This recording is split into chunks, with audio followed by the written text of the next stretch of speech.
A father sat with his son in the warm glow of the evening sun, a nostalgic look on his face. "Son," he began, his voice steady yet tinged with emotion, "you've worked hard, and today you graduate with honors.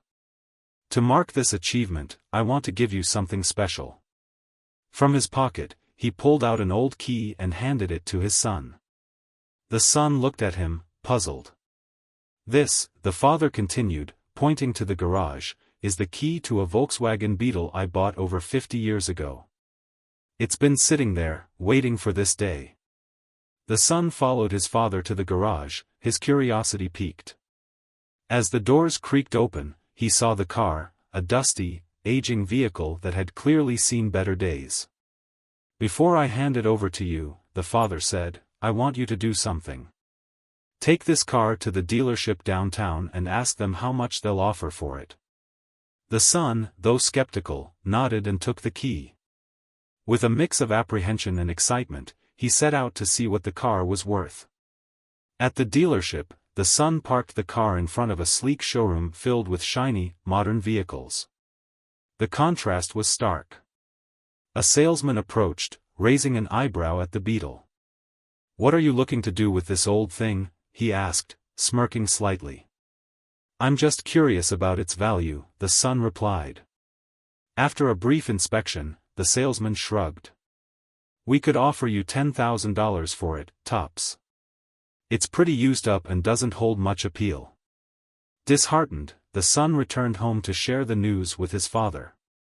When the son relayed the dealership's offer, his father nodded, unfazed. "All right," the father said, "now I want you to take it to a pawn shop. See what they say." The son frowned, unsure why his father was so insistent on these errands. Nonetheless, he complied, taking the Beetle to a small pawn shop on the edge of town. The pawn shop was cramped and dimly lit, filled with items of questionable origin. The pawnbroker gave the car a cursory glance and said bluntly, "I'll give you $1,000 for it, but that's being generous. It's too old and not in demand." The son, now feeling even more frustrated, drove back to his father, ready to voice his disappointment. "Only $1,000, the son reported, throwing his hands up. "What's the point of all this?" The father, still calm, said, "There's one more place I want you to take it. Go to the Classic Car Club and show it there." The son, though weary of this task, noticed the determination in his father's eyes and decided to follow through. The Classic Car Club was a completely different world. As the son drove into the venue, he was surrounded by gleaming vintage cars and enthusiasts who clearly cherished history on wheels. Almost immediately, a crowd formed around the Beetle, their eyes lighting up with admiration. One man stepped forward, inspecting the car closely. "This is incredible," he exclaimed. "It's a rare model, and in its original state too. We don't see these often." Another enthusiast chimed in, "I'd pay $100,000 for it without hesitation." Offers poured in as more people recognized the Beetle's unique value. The son was overwhelmed. When the son returned home and shared the news, his father smiled knowingly. "Now you see," he said, "the same car that was worth $10,000 at the dealership and $1,000 at the pawn shop is suddenly valued at $100,000 by the right audience. The difference lies in the perception of its worth." The son sat in silence, digesting his father's words. "I wanted you to learn an important lesson today," the father continued. "Value is subjective, and it depends on the environment you're in. The dealership couldn't see beyond its practicality. The pawn shop only looked at it as an outdated relic. But the car club? They understood its true significance." The father leaned back in his chair, his tone becoming more reflective. "This lesson isn't just about the car," he explained. "It's about you. In life, there will be people who underestimate you, who fail to see your true potential. That doesn't mean you're not valuable. It just means you're in the wrong place." The son nodded slowly, beginning to grasp the depth of his father's message. "So, you're saying I should always seek out the right places and people who appreciate me?" he asked. The father smiled. Exactly. Those who truly understand your worth will make you feel valued. But remember, their recognition doesn't define you, you define your own value. As the days passed, the son couldn't stop thinking about the Beetle and the reactions it had elicited. He began to see parallels between the car's journey and his own experiences.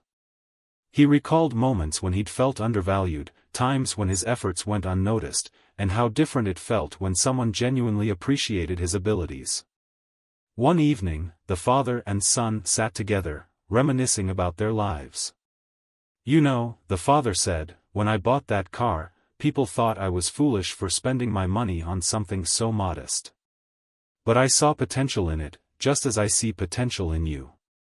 The son felt a newfound sense of pride and responsibility. The father encouraged his son to start exploring his passions and dreams without the fear of judgment. Don't let others dictate your path, he advised. Find your purpose, and the right people will come along to support you. The son felt a surge of motivation, ready to embark on his own journey of self-discovery. Meanwhile, the Beetle became a symbol of inspiration in their household. Every time the son looked at it, he was reminded of his father's wisdom and the importance of self-worth. Friends and neighbors who visited often asked about the car, giving the father an opportunity to share the story and its profound lesson. The son began applying his father's lesson to various aspects of his life. At work, he stopped seeking approval from colleagues who didn't value his contributions. Instead, he focused on honing his skills and connecting with those who genuinely appreciated his efforts. Outside of work, the son found joy in activities that resonated with his passions. He joined communities where his talents were celebrated and where he could learn from others. The encouragement he received from these groups boosted his confidence and reignited his ambition. As the years went by, the father and son continued to share stories and lessons. The Beetle, now restored to its former glory, stood proudly in their driveway, a testament to the enduring power of self-worth and finding the right place. The son often marveled at how a simple car had taught him one of life's most valuable lessons. But the journey wasn't over. The father had more wisdom to impart, and the son had more lessons to learn. Life, after all, is a continuous process of discovering one's value and sharing it with the world. Together, they looked forward to the adventures that lay ahead, the Beetle always a reminder of where they'd started. Months later, the father fell ill. His once robust frame seemed to weaken with each passing day. The son noticed his father coughing more often and losing weight. Concerned, he insisted on a hospital visit, where the diagnosis left them both reeling. The father had late-stage lung cancer. The son was devastated but tried to hide his pain, focusing instead on ensuring his father received the best care possible. The Beetle, now gleaming after a meticulous restoration, became a source of comfort for the father, who often asked to sit by the window where he could see it parked. The son threw himself into taking care of his father, managing hospital visits and medications while juggling his job. Every night, they sat together, the father recounting stories of his youth and the dreams he had once harbored. The Beetle frequently came up in their conversations. That car, the father said one evening, isn't just a vehicle. It's a piece of me, a reminder of every struggle I overcame to give you a better life. The son listened intently, his heart heavy with the weight of his father's fading strength. As the weeks passed, the father's condition worsened. Despite the pain, he maintained his wisdom and humor, often consoling his son instead of the other way around. Don't let tragedy define you, he said one day, gripping his son's hand. This is life, and it's full of moments like these. But there's beauty in the pain if you look closely enough. The son nodded, fighting back tears, determined to make the most of the time they had left. One morning, as the father struggled to get out of bed, he asked his son for a favor. Take me for a drive in the Beetle, he said, his voice barely above a whisper. The son hesitated, worried about his father's fragile state, but he couldn't refuse the request. Gently, he helped his father into the passenger seat and started the car. The familiar hum of the engine seemed to breathe life into the old man, who smiled for the first time in days. They drove through the countryside, the father pointing out landmarks and recounting memories tied to each one. The son listened, savoring every word, knowing these moments were fleeting. At one point, they stopped at a small lake where the father used to fish in his youth. "This was where I brought your mother on our first date," he said, his eyes misty. The son felt a lump in his throat, realizing how deeply intertwined his father's life and the beetle were. As they headed home, the father fell silent, his breathing labored. The son glanced over, panic rising in his chest.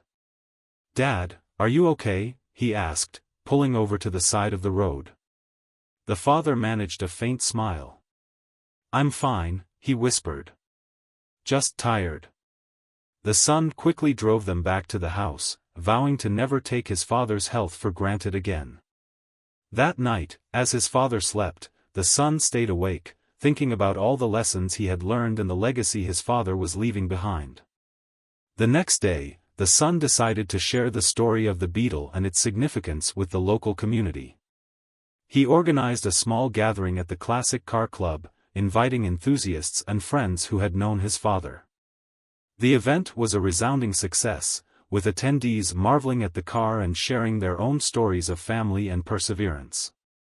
The father, too weak to attend, watched a live stream from home, his face lighting up as he saw how much his story resonated with others. But tragedy struck unexpectedly. On the way back from the event, the son was involved in a car accident. Though he escaped with minor injuries, the beetle was severely damaged. When he returned home and told his father, he expected anger or disappointment. Instead, the father reached out to him, his hand trembling. "It's just a car," he said softly. "What matters is that you're safe." The son broke down, overwhelmed by guilt and relief, vowing to repair the car no matter how long it took. The father's health deteriorated rapidly after the accident. The son spent every waking moment by his side, their conversations filled with memories, laughter, and sometimes tears. One night, the father handed his son a small notebook. "This is for you," he said. Inside were handwritten notes, detailing the lessons he had tried to impart over the years. At the very end was a simple message: your value isn't tied to what you own, but to who you are and the love you give. The father passed away peacefully a few days later, surrounded by family. The house felt unbearably quiet in his absence, but the son found solace in the notebook and the restored beetle, which he now saw as a living testament to his father's wisdom and love. Determined to honor his father's legacy, he began sharing their story with others, spreading the message of self-worth and resilience. Months after the father's passing, the son took the beetle on a road trip, visiting all the places his father had loved. At each stop, he left a small token, a note, a flower, or a photograph, as a tribute. The journey was bittersweet, filled with moments of both grief and gratitude. Along the way, he met people who were touched by his story, many of whom shared their own tales of loss and love. One day, while parked at a small diner, an elderly man approached the son, admiring the beetle. "This car has a story, doesn't it?" he asked. The son nodded, sharing the tale of his father and the lessons he had learned. The man listened intently, then said, "Your father was a wise man.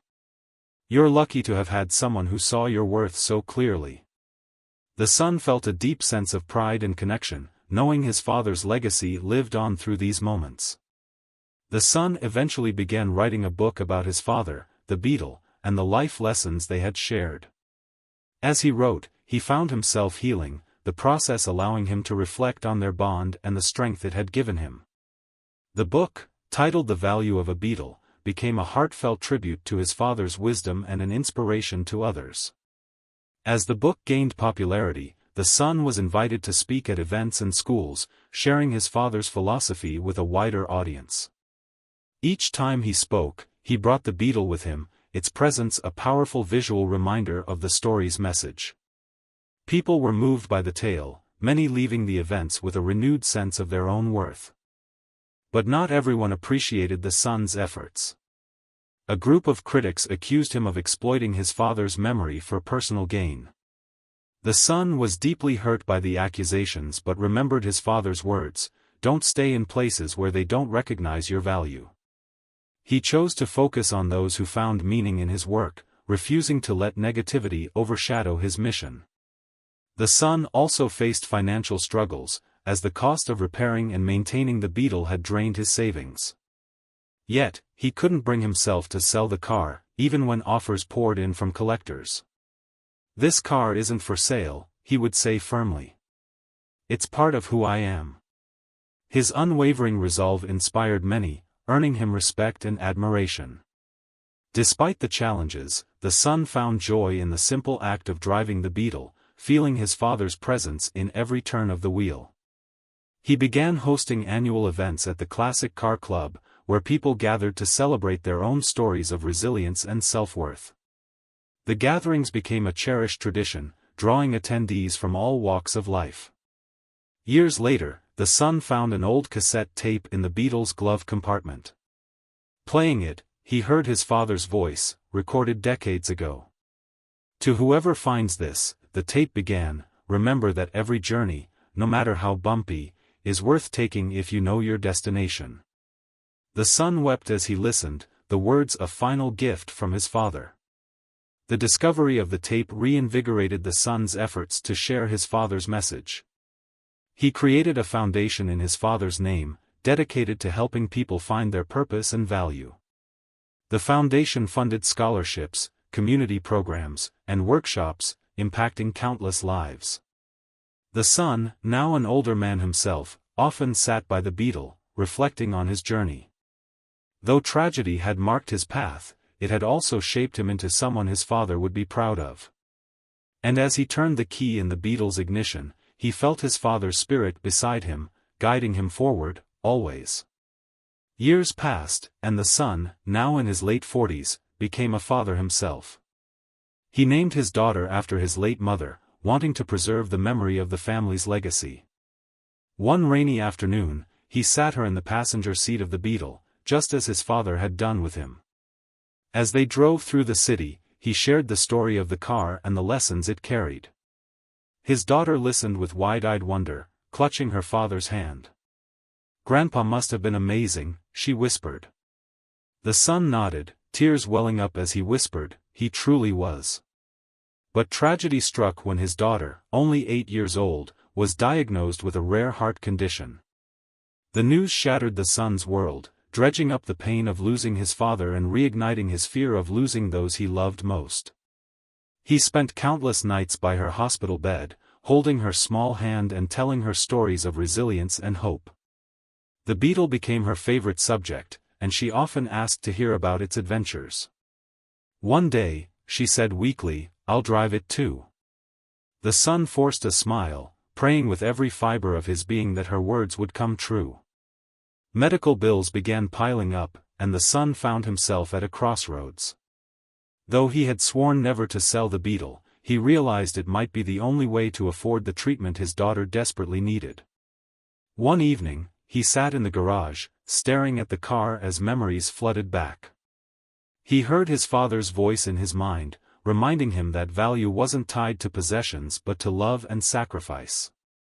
"I'll do anything for her," the son whispered, tears streaming down his face.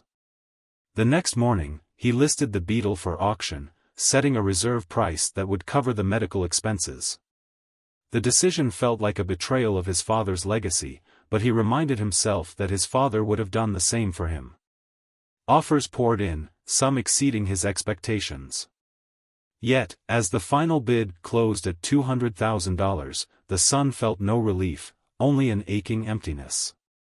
He signed the papers and handed over the keys, watching as the car was towed away. "Goodbye, old friend," he murmured, his heart breaking. With the money from the sale, the son secured the best medical care for his daughter.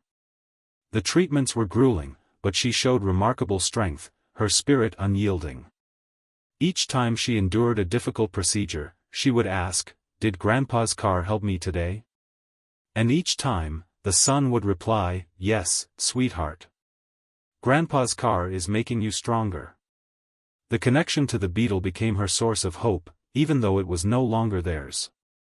Months turned into years, and against all odds, his daughter's condition improved. The doctors called it a miracle, but the son knew it was the result of love, sacrifice, and a little piece of his father's legacy. One sunny day, he took her to the classic car club where the Beetle had once been celebrated. As they walked among the rows of vintage cars, she squeezed his hand and said, "I think Grandpa would be proud of us." The son nodded, overwhelmed by the bittersweet truth of her words. But life's tragedies are rarely spaced far apart. One evening, while the son was preparing dinner, he received a phone call that brought him to his knees. The storage facility where the Beetle was being kept had caught fire, destroying the car entirely. He felt a wave of despair crash over him, as if he had lost his father all over again. The car had been his last tangible link to the man who had shaped his life, and now it was gone. Unable to contain his grief, the son drove to the facility, standing before the charred remains of the Beetle. Ashes and twisted metal were all that remained of a car that had meant the world to him. In the silence, he heard his father's words once more, "It's just a car. What matters is who you are." Though the words brought some comfort, they couldn't fill the void left by the loss. The son knelt in the rubble, clutching a small piece of the Beetle's emblem that had survived the flames. When he returned home, his daughter hugged him tightly. "It's okay, Daddy," she said. "Grandpa's car did what it was supposed to do. It saved me." Her innocent words broke through his sorrow, reminding him of the deeper truth his father had always taught: value lies in love, not things. He held her close, realizing that while the Beetle was gone, its story and legacy would live on in their hearts. Determined to honor the car's memory, the son began building a wooden replica of the Beetle with his daughter. They worked on it together every weekend, sharing laughs and stories as they shaped each piece. Though it was far from perfect, the project brought them closer, allowing the son to pass on his father's lessons to the next generation. "This isn't just a car," he told her one day. "It's a symbol of everything Grandpa believed in."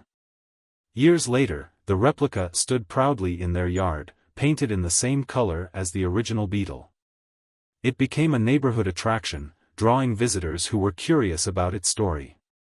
The son and his daughter would sit nearby, sharing the tale of the car, the lessons it had taught, and the sacrifices it had inspired. Though the tragedy of losing the original Beetle still lingered, they found healing in keeping its memory alive. One day, while cleaning out the garage, the son discovered an old envelope tucked away in a forgotten drawer.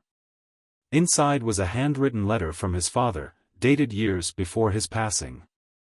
"If you're reading this," it began, "it means the car has left your hands, but its story remains in your heart. Remember, it was never about the car. It was about the love it carried." The son wept as he read the letter, feeling his father's presence more strongly than ever. The letter reignited the son's resolve to share his father's wisdom with the world. He began traveling to schools, community centers, and car shows, telling the story of the Beetle and the lessons it embodied. At each event, he brought a small piece of the original car's emblem, a tangible reminder of the value of resilience and love. People were moved, many leaving with a renewed sense of their own worth. As his daughter grew older, she continued the tradition, accompanying her father on his speaking engagements. She had inherited his passion for storytelling and often added her own perspective, sharing how the Beetle had saved her life. Together, they became a beacon of hope for others, their bond strengthened by the trials they had endured. But tragedy struck again when the son was diagnosed with a debilitating illness. The once vibrant man who had carried his father's legacy was now bedridden, his body betraying him in ways he couldn't control. His daughter, now a young woman, took on the role of caretaker, mirroring the love and devotion her father had once shown her.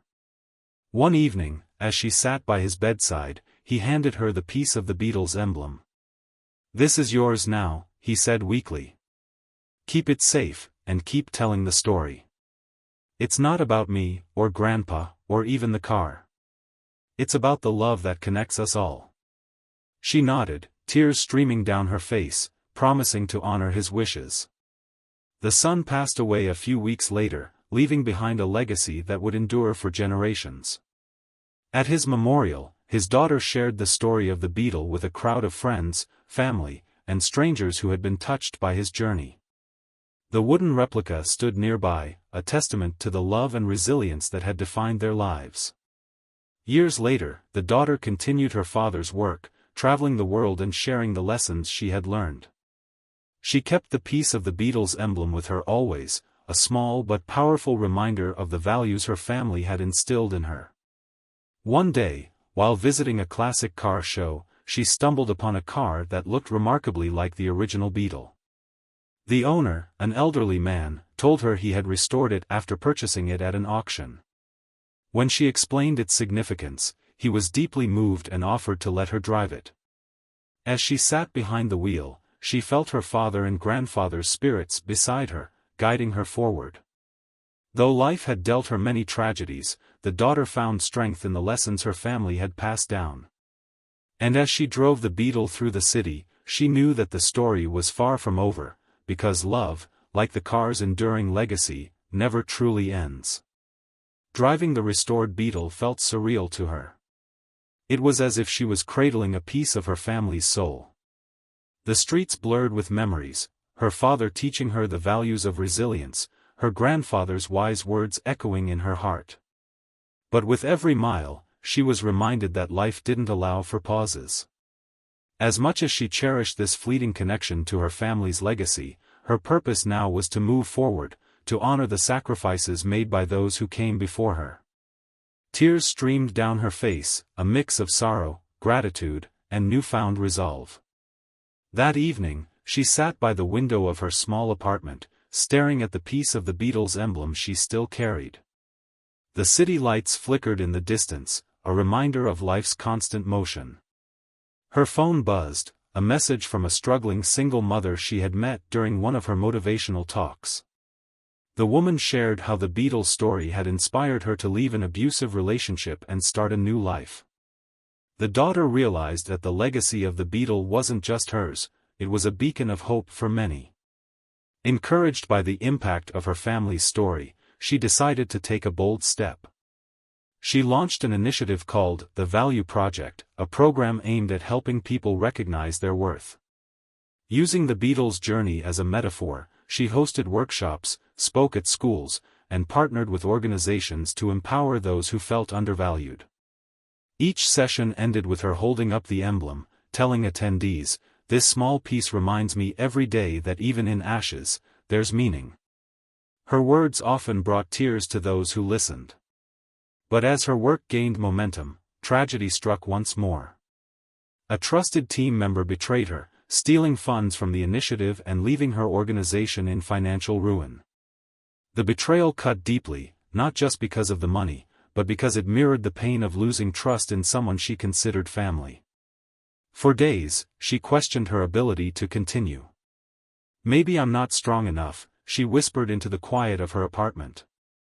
Yet, in her heart, she felt her father's steady voice, "Your value isn't defined by setbacks, but by how you rise from them." Determined not to let the betrayal define her work, she began rebuilding. She sold her car, downgraded her living situation, and worked tirelessly to restore the Value Project. The community rallied behind her, inspired by her resilience. Donations poured in, some accompanied by heartfelt notes. One read, "You taught me to see my worth when I couldn't. Now, let me help you see yours." These small acts of kindness reminded her that for every betrayal, there were countless acts of love waiting to lift her up. One day, while cleaning her desk, she found an old journal belonging to her father. Flipping through its pages, she discovered notes he had written about his dreams for the Beetle's legacy. He had imagined it becoming a symbol for people to find strength in their own stories. Her eyes welled up as she read his words, "Our value isn't in what we own, but in how we touch others' lives. The Beetle is just the start." She closed the journal, feeling her father's dream merge with her own. Using her father's journal as a guide, she revamped the Value Project, creating programs that not only focused on self-worth but also emphasized community support. She began hosting annual events where people shared their stories of resilience and triumph. At each event, she displayed the small piece of the Beetle's emblem, its chipped edges a reminder of life's imperfections. "It's not perfect," she'd say, "but neither are we. And yet, we're enough." The events became a sanctuary for the broken-hearted and the hopeful alike. As the years passed, the daughter became a beacon of hope for countless individuals. Her story reached international platforms, earning her recognition and invitations to speak worldwide. Yet, she remained humble, always crediting her father and grandfather for the lessons they had passed down. During one such speech, she paused and held up the emblem, saying, "This isn't just a piece of metal. It's proof that even from ashes, we can rebuild something extraordinary." The audience erupted in applause, many moved to tears by her unwavering spirit. Amid her growing success, another challenge loomed. She was diagnosed with an autoimmune disease, one that threatened her mobility and energy. The news was devastating, especially as she faced the possibility of stepping back from the work she loved. But instead of succumbing to despair, she used her illness as a new chapter in her story. "Even when our bodies fail us, our spirits can soar," she told her team. Her determination inspired those around her, proving that strength wasn't the absence of struggle but the courage to face it head-on. During her treatments, she returned to the wooden replica of the Beetle her father had built with her. Sitting beside it, she found solace in its familiar shape. She decided to restore it, enlisting the help of friends and volunteers. Together, they repainted it, polished its surfaces, and turned it into a symbol for the Value Project. When it was unveiled at a community event, the crowd erupted in cheers. The replica, though imperfect, stood as a testament to the enduring power of love and resilience. Her health fluctuated, but her spirit never wavered. She began mentoring a group of young leaders to carry on her work. Among them was a teenager who had once been homeless but found hope through the Value Project. "You saw my value when no one else did," he told her. "Now I want to do the same for others." His words filled her with pride, knowing her father's legacy would continue long after she was gone.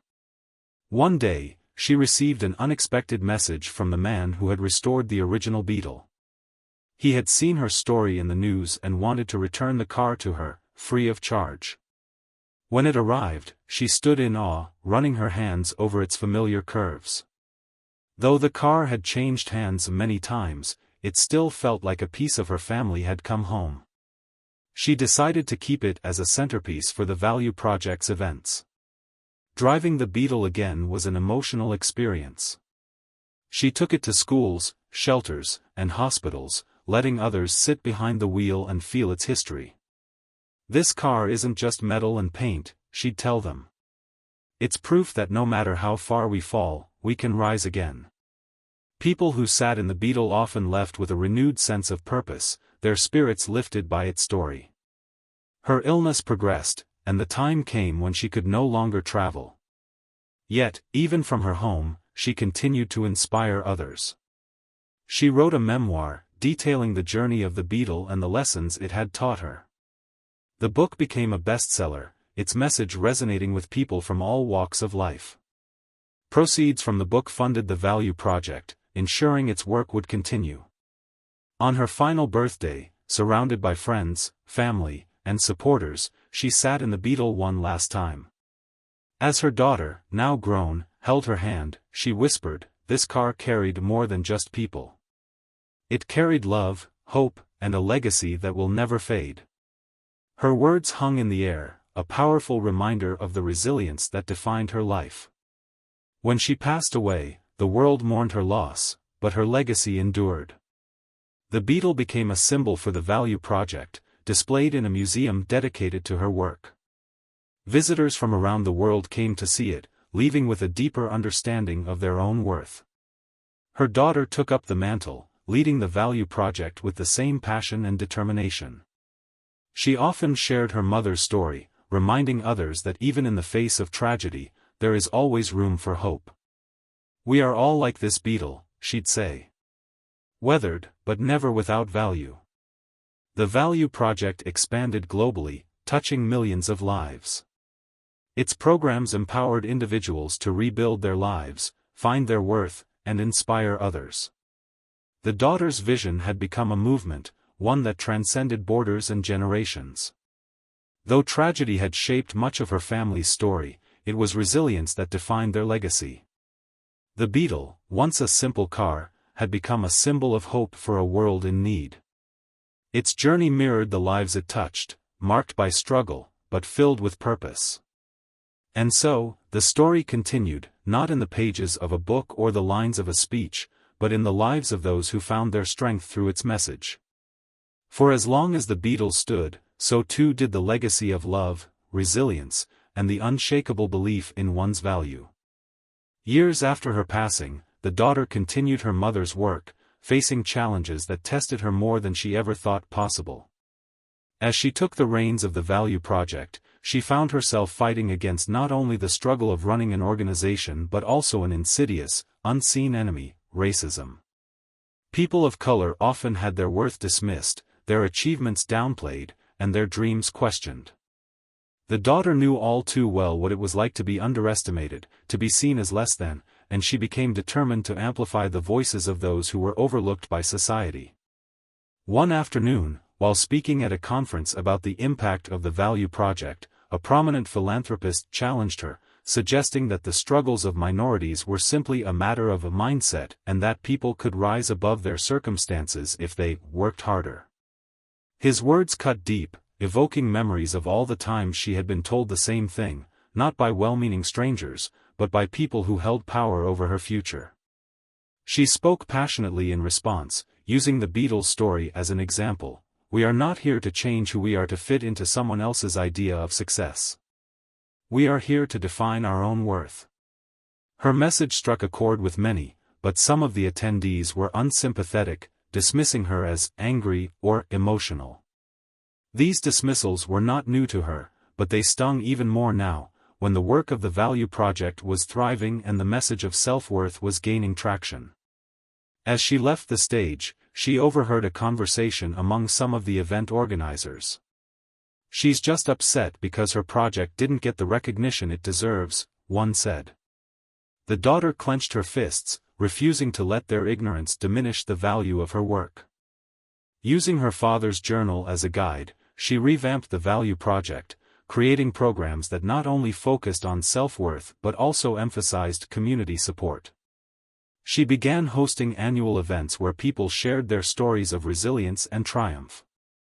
At each event, she displayed the small piece of the Beetle's emblem, its chipped edges a reminder of life's imperfections. "It's not perfect," she'd say, "but neither are we. And yet, we're enough." The events became a sanctuary for the broken-hearted and the hopeful alike. As the years passed, the daughter became a beacon of hope for countless individuals. Her story reached international platforms, earning her recognition and invitations to speak worldwide. Yet, she remained humble, always crediting her father and grandfather for the lessons they had passed down. During one such speech, she paused and held up the emblem, saying, "This isn't just a piece of metal. It's proof that even from ashes, we can rebuild something extraordinary." The audience erupted in applause, many moved to tears by her unwavering spirit. Amid her growing success, another challenge loomed. She was diagnosed with an autoimmune disease, one that threatened her mobility and energy. The news was devastating, especially as she faced the possibility of stepping back from the work she loved. But instead of succumbing to despair, she used her illness as a new chapter in her story. "Even when our bodies fail us, our spirits can soar," she told her team. Her determination inspired those around her, proving that strength wasn't the absence of struggle but the courage to face it head-on. During her treatments, she returned to the wooden replica of the Beetle her father had built with her. Sitting beside it, she found solace in its familiar shape. She decided to restore it, enlisting the help of friends and volunteers. Together, they repainted it, polished its surfaces, and turned it into a symbol for the value project. When it was unveiled at a community event, the crowd erupted in cheers. The replica, though imperfect, stood as a testament to the enduring power of love and resilience. Her health fluctuated, but her spirit never wavered. She began mentoring a group of young leaders to carry on her work. Among them was a teenager who had once been homeless but found hope through the value project. "You saw my value when no one else did," he told her. "Now I want to do the same for others." His words filled her with pride, knowing her father's legacy would continue long after she was gone. One day, she received an unexpected message from the man who had restored the original Beetle. He had seen her story in the news and wanted to return the car to her, free of charge. When it arrived, she stood in awe, running her hands over its familiar curves. Though the car had changed hands many times, it still felt like a piece of her family had come home. She decided to keep it as a centerpiece for the Value Project's events. Driving the Beetle again was an emotional experience. She took it to schools, shelters, and hospitals, letting others sit behind the wheel and feel its history.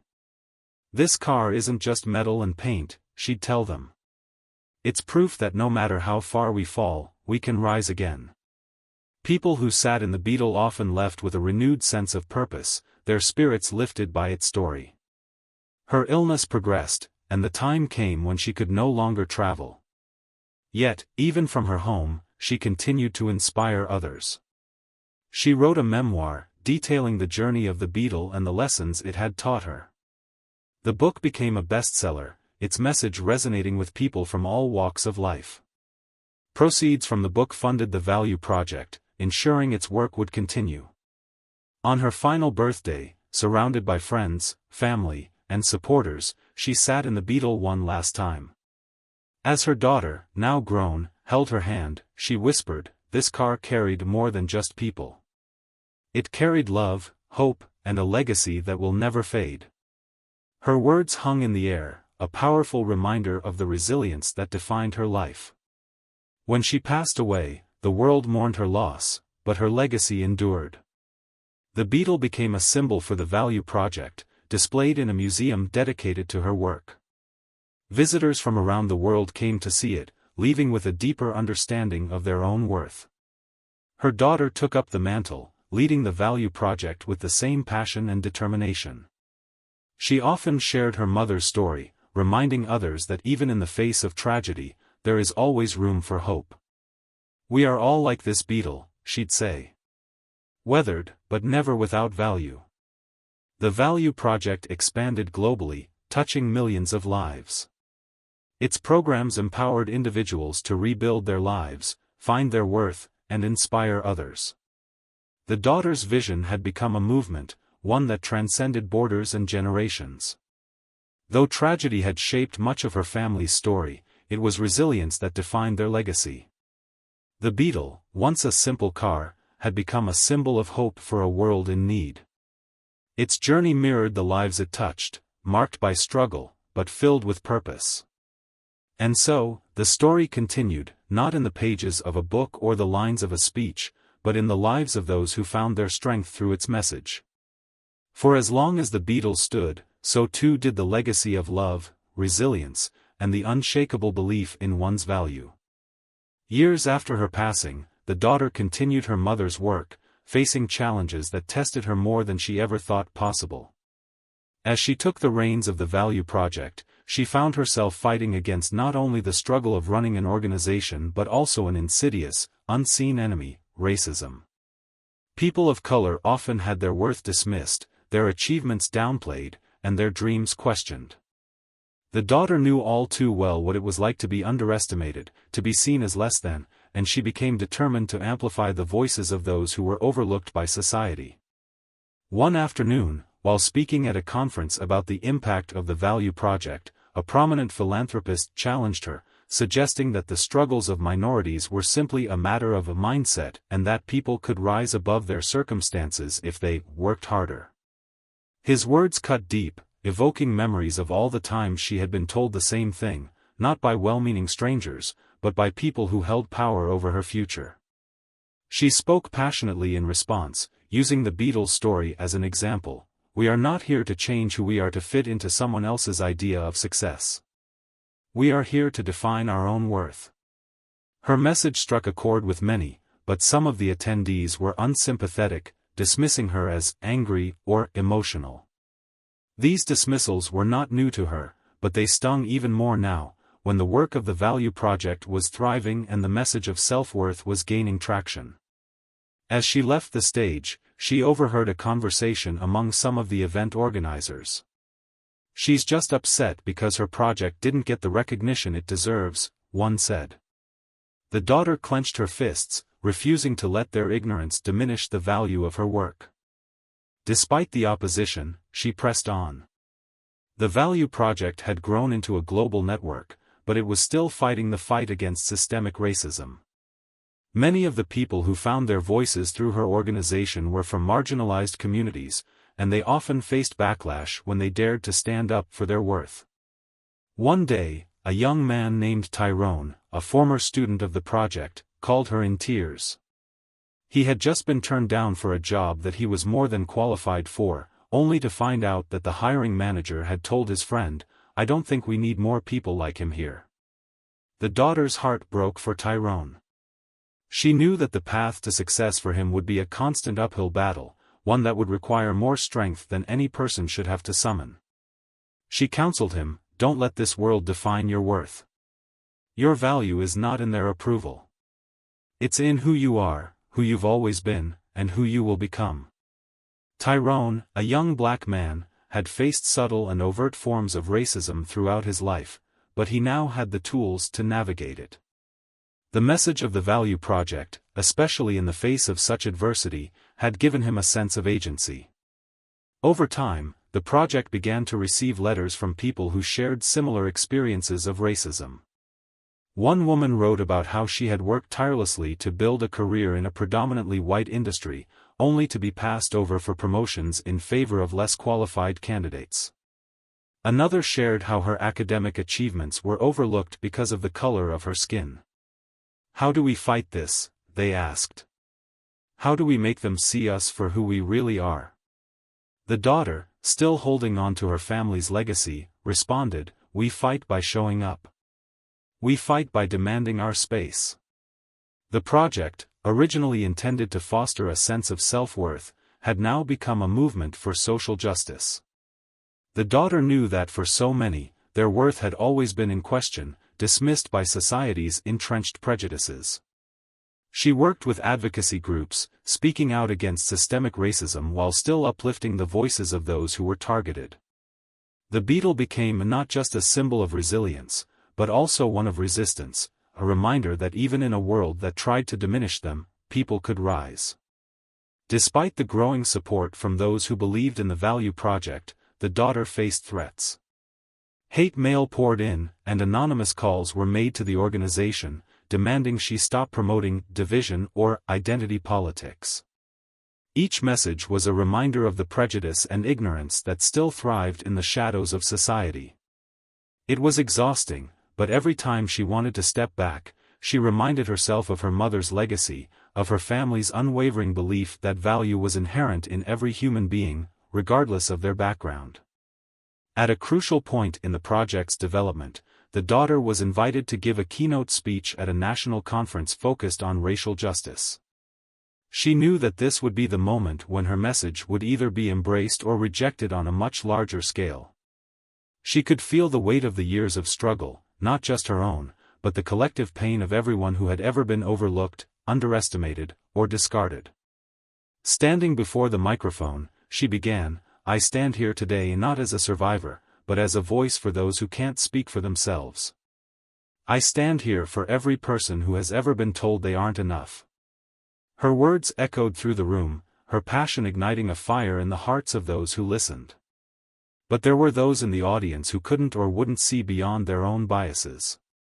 After the speech, a man confronted her angrily, accusing her of playing the race card and questioning whether racism was truly as pervasive as she suggested. She stood firm, not backing down but meeting his gaze with calm conviction. "The truth does not change because you refuse to see it," she said. "But that won't stop us from speaking it." As her speech went viral, the backlash was swift and loud. Critics claimed that her focus on race and identity politics was dividing the nation, that she was painting all white people as oppressors. The daughter's inbox filled with hate messages, some calling her a race baiter and others worse. It was a painful reminder of how deep-rooted these issues were. But for every hateful message, there were 100 more of support from people who had been inspired by her words. A mother wrote, "I'm teaching my children the importance of seeing people for who they truly are. Thank you for showing us how." Yet, as the project's reach expanded, the obstacles grew larger. A particularly intense wave of opposition came when the daughter decided to take the Beetle to a predominantly white, affluent neighborhood for a public event. The project had already held events in black and brown communities, but this was the first time they would challenge a space where people of color were not always welcomed. She received death threats, but she pressed on. The day of the event, as she stood beside the Beetle, she addressed the crowd, "This car, this legacy, belongs to all of us. The value in it is the same as the value in every person, regardless of their race." The event, though filled with tension, was also a turning point. People began to speak out, not only against the injustices they faced but also about how they had allowed their worth to be diminished by others. The daughter found herself overwhelmed by the stories shared that day, stories of resilience, of pain, and of hope. This is what it's all about, she thought. We are all worthy, even when others try to tell us we aren't. It was the beginning of a movement that transcended the limits of the conference room and spilled out into the streets. As more voices joined the cause, the daughter began receiving invitations from universities and corporate leaders to discuss racial equity and inclusion. But it was the grassroots movements, those started by people who had felt ignored for so long, that inspired her the most. One group, led by young black women, called themselves the Worth Collective. They wrote, "Your project has shown us that we can no longer wait for the world to recognize our worth. We will create our own space." Amid the victories, there were also tragedies. One evening, the daughter received the news that Tyrone, the young man she had mentored years ago, had been shot by police during a routine stop. He had been unarmed. The grief was unbearable, but it only fueled her resolve to keep fighting. At Tyrone's memorial, she stood before the crowd, holding up the emblem from the Beetle. "This is for you, Tyrone," she said, her voice shaking. "Your worth was never in question, even when they refused to see it." Tyrone's death became a rallying cry. Protests erupted across the country, and the Value Project found itself at the center of a nationwide conversation about systemic racism. The daughter used her platform to honor Tyrone's life and to demand justice, not just for him, but for every person of color who had ever been unjustly treated. "We will not be silenced," she proclaimed. "We will keep speaking our truth, no matter the cost." As the movement gained momentum, the daughter's health began to deteriorate further. The autoimmune disease she had battled for years now had a stronger hold on her, and she knew her time was running out. Yet she found strength in the work she had done, knowing that the legacy of the Value Project would continue. "The work we've started will carry on," she whispered to her closest colleagues. "But it's up to all of you to keep the fight alive." In her final days, the daughter felt at peace. She had fought not just for herself, but for an entire generation of people who were told they didn't matter. Her story was one of struggle, but it was also one of triumph. She had turned the pain of racism and oppression into a beacon of hope, showing the world that no one could ever be truly invisible if they dared to believe in their worth. "The worth of every human being is unbreakable," she said in her last words, "and no one can take that away." The Value Project continued to grow, spreading to corners of the world that had never seen such activism before. Her legacy, intertwined with the story of the Beetle, became a symbol of the power of self-worth in the face of hate. As generations of young leaders took up the cause, the daughter's story remained the foundation of their work, a story of struggle, resilience, and the unshakable belief that, despite the odds, everyone's worth is immeasurable. And in the end, the daughter's greatest triumph wasn't just in the changes she helped create, it was in the lives she touched, the hearts she awakened, and the people who, like her mother before her, saw the value in themselves, no matter what the world tried to tell them. Certainly. Here's the story without the numbers.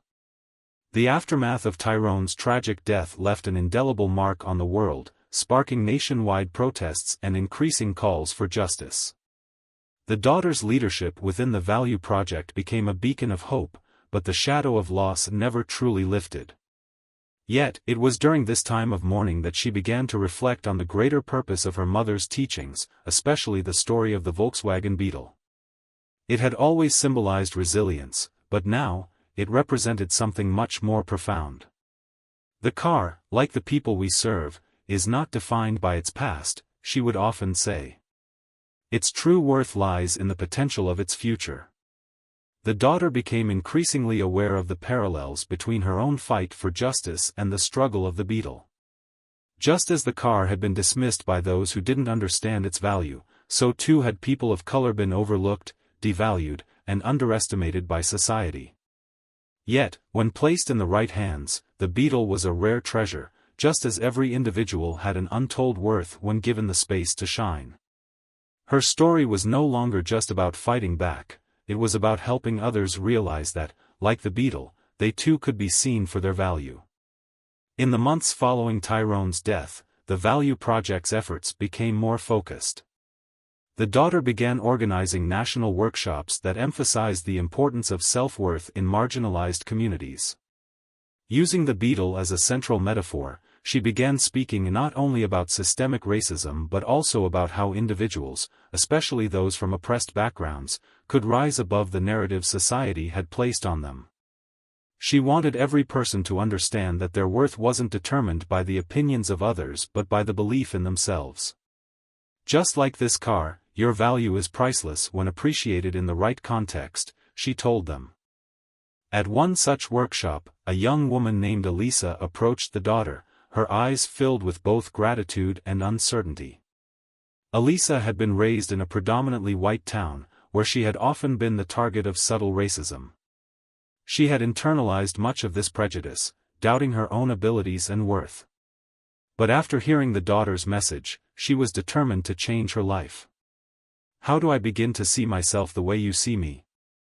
Elisa asked, her voice shaky but hopeful. The daughter smiled gently. Start by recognizing that your story, your worth, cannot be determined by the limitations others place on you. Your value is yours to define. Elisa began her journey of self-discovery with newfound strength. She enrolled in courses on leadership and advocacy and joined the Value Project's outreach programs to help others find their voices. Each day was an uphill battle against her own self-doubt, but she carried the daughter's words with her like a shield. I am more than what they see, she would remind herself. Slowly, Elisa's confidence grew, and as she shared her story with others, she helped them understand that their true worth was not limited by their background or the color of their skin. As the Value Project expanded its reach, the daughter continued to use the Beetle as a powerful teaching tool. At one event, she had the car restored to its original condition, its faded paint polished to a gleaming shine. She used this transformation as a metaphor for the work the Value Project did, not changing who people were, but helping them rediscover their true potential. This car, like each of you, was never broken. It was only misunderstood, she explained. And just like this car, when you recognize your worth, you can shine brighter than ever before. The more the daughter worked to uplift others, the more the critics pushed back. The rhetoric of meritocracy was often used to minimize her message, and the daughter found herself defending the project's core values, self-worth, appreciation, and equality. But with each pushback, she found new resolve. The more they tried to devalue the project, the more it flourished. The critics, whether intentionally or not, only highlighted how deeply ingrained racism still was, and how much work remained. Yet, the daughter refused to let these attacks define her or the project. She knew that the value project was on the right side of history. Years passed, and the value project gained momentum, becoming an influential force in the fight against racism and inequality. The daughter had become a well-respected voice in both grassroots movements and corporate boardrooms, advocating for diversity and inclusion. But with the growing success came a new challenge: the commercialization of the movement. Some of the very people who once criticized her were now eager to align themselves with the cause, capitalizing on the momentum without understanding its core message. The daughter remained vigilant, ensuring that the project's principles never got lost in the noise of corporate interests. Despite her health struggles, the daughter pressed forward. The vision she carried for the value project was no longer just about racial equity. It was about ensuring that every person who had ever been dismissed or marginalized had the opportunity to find their voice. She often reflected on the lessons her mother had instilled in her, the importance of seeing value where others failed to, and the strength in persevering despite the odds. "Your worth is not something to be given," she would tell audiences. "It is something to be recognized. And sometimes, that means recognizing it for yourself first." One day, the daughter found herself sitting beside the restored Beetle, now a symbol of the movement, reflecting on the journey. She thought back to that pivotal moment when her father had gifted her the car. It had seemed like such a simple gesture at the time, but it had laid the foundation for everything that came after. The Beetle, in all its imperfections and history, had shown her the importance of not judging someone, or something, based on external appearances. Its true value was only apparent to those who knew how to appreciate its history and potential. It was the perfect metaphor for her life's work. As she looked around, the daughter saw people of all backgrounds coming together, each sharing their stories and celebrating their worth. The room was filled with the same energy of hope and purpose that had driven her from the beginning. She had taken the lessons of her mother's teachings and the lessons of the Beetle to heart. She had turned tragedy into triumph, oppression into empowerment, and silence into a chorus of voices demanding to be heard. The work of the Value Project would not end with her, it would continue long after, carried forward by all those who had learned to see their own worth. The daughter's final public appearance was at a large rally dedicated to social justice and racial equality. She stood at the podium, the crowd waiting in anticipation. She felt the weight of her journey, of her mother's legacy, Tyrone's death, and the countless others who had found their voice through the project. But she also felt something else, a deep sense of peace. "We have fought for recognition, for value, for respect," she began, her voice steady but filled with emotion. "But today, I stand here to tell you, the world may not always see your worth, but it is up to you to know it. You are priceless." Her words reverberated through the crowd, touching something deep inside those who heard it. The daughter's journey had been long and fraught with pain, but it had also been a testament to the power of self-belief. She had turned a humble Volkswagen Beetle, a car that many had written off as useless, into a symbol of resilience, of understanding, and of the power of appreciation. In the end, it was clear that the true value of anything, whether a car, a person, or a movement, was not in how the world viewed it, but in how it was appreciated by those who understood its true worth. As the rally came to an end, the daughter stood with her colleagues, watching as people of all races, backgrounds, and beliefs came together, united in their commitment to the cause. The Value Project had grown into a movement that spanned the globe, inspiring countless others to embrace their own worth and fight for equality. And through it all, the daughter's message remained clear: we are all worth more than the world tells us we are. It is up to us to remember that, even in the face of adversity. The daughter passed away not long after that final speech, but her legacy lived on in the work of the Value Project. The restored Beetle, now displayed at the organization's headquarters, became a lasting tribute to her vision and her relentless fight for the recognition of human worth. The project's mission continued, impacting generations of individuals who had been taught to see themselves not through the lens of their challenges, but through the lens of their infinite value. And through it all, the lesson of the Volkswagen Beetle endured. True worth lies not in external validation, but in the belief that we are all deserving of love, respect, and recognition. In the years that followed, the movement grew, fueled by the lessons the daughter had imparted. Communities that had once felt invisible now stood tall, proudly embracing their worth. The Volkswagen Beetle, with its history and imperfections, had become more than just a symbol. It had become a testament to the strength of human spirit, to the power of appreciating what the world might overlook. As people gathered to celebrate their worth, they remembered the daughter's words, "You are not defined by what others see in you. You are defined by the value you place in yourself." Please share your thoughts in the comments, hit the subscribe button for more notification on interesting stories like this. Until next time, thank you.